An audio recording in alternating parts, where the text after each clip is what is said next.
Since his surprising opening stage win on the 2010 Dakar, David Kato has been constantly developing the Sherco.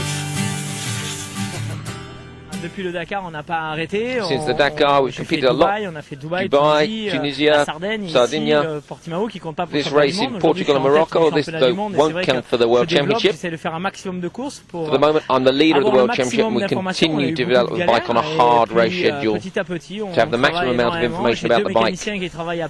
We've had a lot of problems, but we fixed them with hard work. Donc c'est vrai que c'est une expérience pour moi. I've had the chance to have two fantastic mechanics who work full time on my bike. C'est vrai que la 450, on doit travailler énormément le poids parce qu'on doit avoir une moto le plus léger possible par rapport au moteur. Et c'est vrai qu'on a une moto qui sort à tout plein fait à 150 kg. Donc c'est vraiment incroyable d'avoir une moto aussi légère. We have to work on the weight of the lightest bike possible in relation to the power. Our bike with a full tank is 150 kilos. It's unbelievable to have a bike so light and strong. C'est vraiment le carbone aujourd'hui est un composant incroyable parce que c'est vraiment très costaud. Cette pièce en carbone, ça c'est tout un carbone aussi. C'est vrai qu'on vit une histoire incroyable. Ce que j'ai fait au Dakar. It's true, I'm living an extraordinary story with the Dakar stage win on this bike, which was only a few months old. On the 1st September, we had 3 people: my chassis mechanic who makes the aluminium pieces, the guy who makes the carbon pieces. I met them, and immediately we had a good feeling between us. So they worked together on this fantastic bike, which is a true prototype. To win a stage on the Dakar was magic for all of us. Everything is handmade. It's unbelievable work to make the pieces as good as they can be. We make all the corrections by hand and make as many pieces as we need, like a different tank for different capacities that I need on each stage. It's huge work in a very small basement under the house of one of my mechanics. It's crazy that it works, you can't imagine. One morning, 3 minutes before the start, the bike won't start. Since this happened, we've established a start checklist. It means I wait the mechanics an hour before the start and they have to check everything works well on the bike. The engine starts, if everything is well fixed, just to check everything is ready to go, to minimize the risks of any problem. Et ils se lèvent et ils ont une checklist à faire impérative, c'est-à-dire qu'une heure avant la moto doit démarrer et ils doivent vérifier le serrage des roues et le serrage de certains composants où on a eu des problèmes. Donc voilà, on a plusieurs checklists. Ici par exemple on a filtre à air, filtre à As you see, we have a lot of stuff to verify in the checklist, like the filters, the pump and the starter. The most basic stuff is safety elements like front fork wheels, attaching the GPS. When we've checked all the elements of this, we've done 80% of the work. It's long and boring to do, but it's crucial for us because it's a condition of the performance of our rider. But more important, it's a question of safety. There's a big friendship bond with my mechanics, and all this work makes it stronger.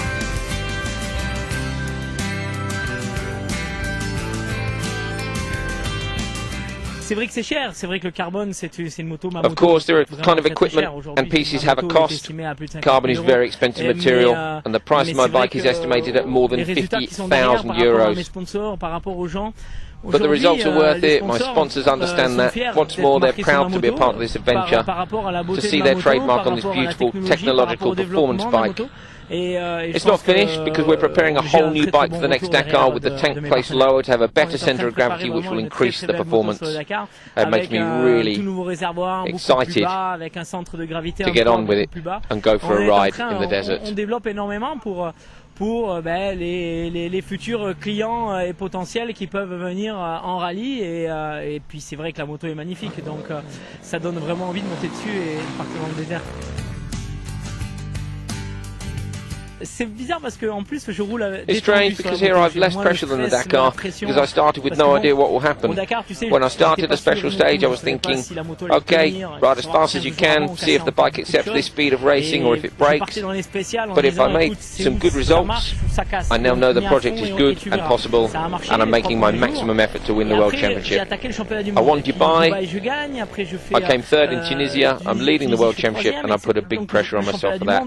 But with this event not counting, I'm much more relaxed and I can take pleasure in riding the bike. Rouler comme ça, je suis beaucoup plus détendu.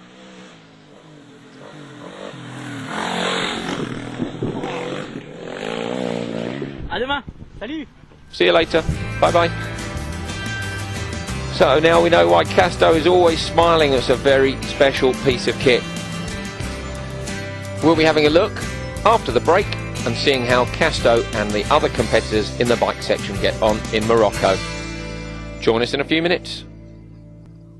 For you to experience the greatest race in the world, Eurosport goes 24. From scrutineering to the podium, get set to live a full week of Motormania. Day by day, get to the heart of Le Mans with the magazine 24 Minutes, live right throughout the week. And you won't miss a second of the big duel between Audi and Peugeot, because the race is live, non-stop, on Saturday and Sunday.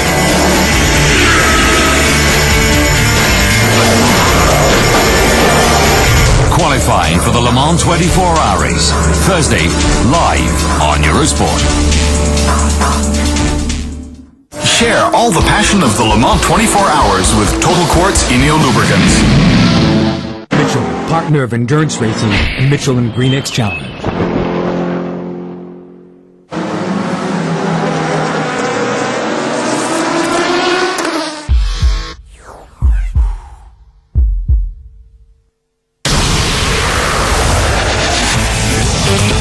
The top Eurosport events in 2010, plus much more live and on-demand sport. Only on Eurosport Player. To find out more, go to eurosportplayer.com.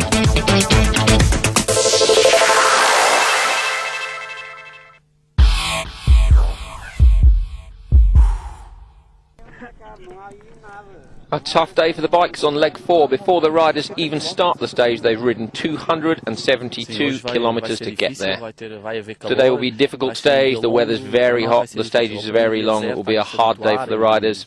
I have good momentum. I'm the overall leader. I tried to keep it.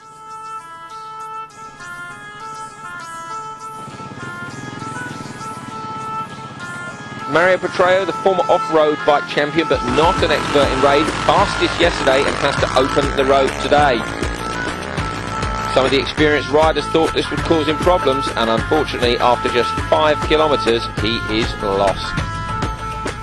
The notorious Moroccan stage is taking their first prisoner. Wasn't an easy stage at all for me. It's the first time I race in Morocco on these kind of tracks. 20 kilometers I lost myself. It's taken a long time to rejoin the good track. Very complicated day for me. He did eventually manage to follow Rosas back to the finish.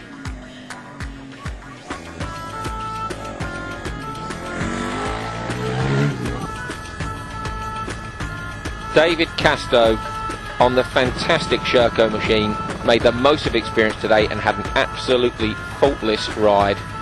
All the work on the bike has clearly paid off and he moves into the lead for the first time. Départ à midi, donc une chaleur de we started at noon, the hot weather at its maximum. As really a navigation stage today with tracks everywhere, a lot of changes with GPS and headings, met a lot of flocks of sheep. For my part, I started 6th this morning, but quickly I overtook the first riders and was opening the stage and the route. So I make the road for the others. Wonderful day with a beautiful stage. We used to say in Morocco there are stones everywhere, but we rode 250 kilometers on fabulous tracks today, fast and twisty. A real pleasure to ride. KTM's Ruben Farrier. First Moroccan stage for him without Cyril Desprez leading him. Usually acts as Desprez's water carrier. Farrier found the rest of the group and ran together as one, so not as spectacular as some were expecting from the Works KTM rider, but a sensible approach. There's a lot of navigation. The notes on the road, but we're very close together. A lot of roads, not easy to find. So it's very bit difficult, but not as technical as I expected. Frans Verhoeven from the Netherlands on the BMW 450 came here not actually wanting to push hard and compete for stage times, but couldn't help it as his prototype bike was working very well. Good news yesterday for him from the BMW squad, who have big plans ahead. Had a few problems, lost some time, but made up most of it after the refuel stop, riding absolutely flat out.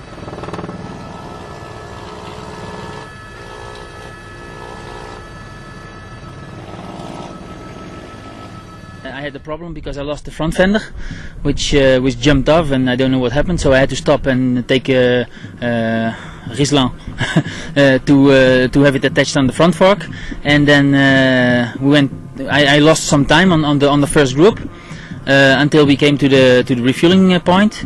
And when we left at the refueling point, I really attacked because I was a little bit mad about losing this time by working on the bike. So I overtook again Paulo Gonçalves, Helder Rodriguez, Ruben Faria, and I finished together with David Castell. Helder Rodriguez on the Yamaha 450 had led since special stage 2. Didn't want to open the road today, slowed on yesterday's stage to drop down the running order and followed the other riders in today, lost too much time and he lost the lead.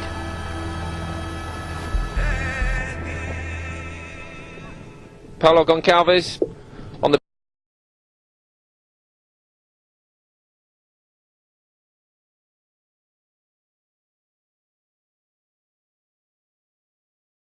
up the order.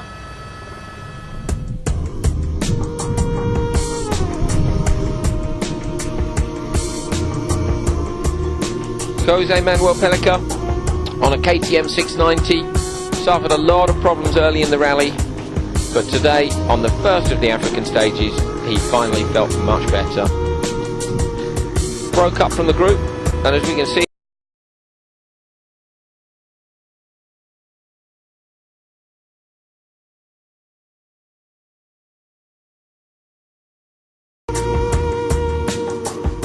so David Castell taking the stage win on the Sherco, Ruben Faria, Verhoeven.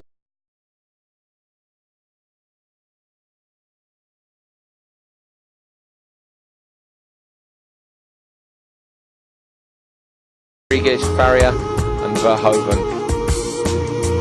Still anybody's race.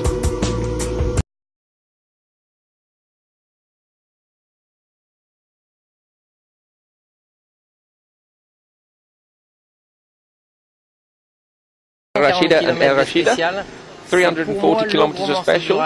For me, this is the big stage of the whole rally, with a mix of everything. Fast tracks at the beginning, very fast at Dusty 2. It's important to start in front and not at the back. We approach Erfoud for the first time. Some mountain roads, some ravines. We continue to make the road to the south, and maybe the riders will face the first dunes before coming back to Rezani. So places that a lot of competitors know already, but when you know very well a place, it's the easiest place to get lost. So tomorrow then, the competitors should hit the first of the sand dunes, the Erfoud area, very popular with the works teams for both bikes and cars for testing, and it's going to be a big challenge. Thank you for joining us tonight. I'm Andrew Coley, and I hope you'll join us tomorrow.